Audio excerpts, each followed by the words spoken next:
এমন মশলাদার ডিম ভুনা দিয়ে সব কিছু খেতেই কিন্তু দারুণ লাগে। হাই এভরিওয়ান, ফোড়নে আপনাদের সবাইকে স্বাগতম।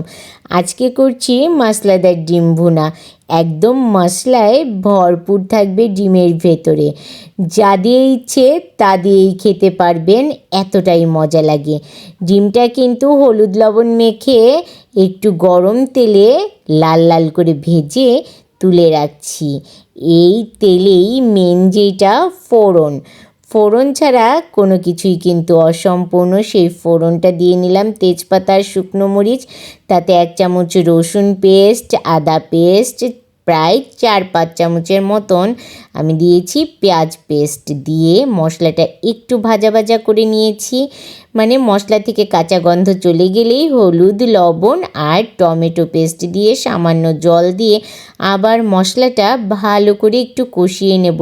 টমেটোর কাঁচা গন্ধটা চলে যাওয়া পর্যন্ত ভালো করে কষিয়ে নিলে কিন্তু মশলাটার আসল স্বাদ পাওয়া যাবে। এখন দিয়ে দেব আমি ধনিয়ার গুঁড়ো আর জিরের গুঁড়ো। 1 চামচের মতন ধনিয়ার গুঁড়ো, 2 চামচ জিরের গুঁড়ো, 2 চামচ শুকনো মরিচের গুঁড়ো দিয়ে মশলাটা আবার একটু জল দিয়েই ভালো করে কষিয়ে নেব।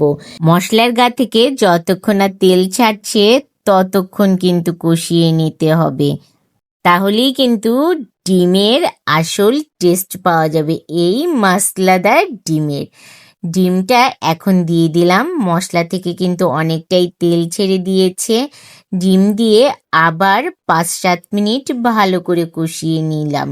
নিয়ে এখন গরম জল দিয়ে দিলাম অল্প পরিমাণে, দিয়ে ঢাকনা দিয়ে আরও কিছুক্ষণ সময় এভাবেই রান্না করে নেব, যতক্ষণ না একদম মশলার ওপরে তেল ভাসছে। দেখুন তেল কিন্তু পুরো উঠে এসেছে আর ডিমটাও মশলায় একদম ভরপুর হয়ে গেছে। এখন গরম মশলা দিয়ে আর 5টা মিনিট রান্না করে নিয়ে নামিয়ে নিলেই কিন্তু একদম রেডি এরকম মশলাদার ডিম ভুনা। আপনারা কি দিয়ে খাবেন সেটা আপনারাই ঠিক করে নিন। আমি কিন্তু এখন আসছি, টাটা।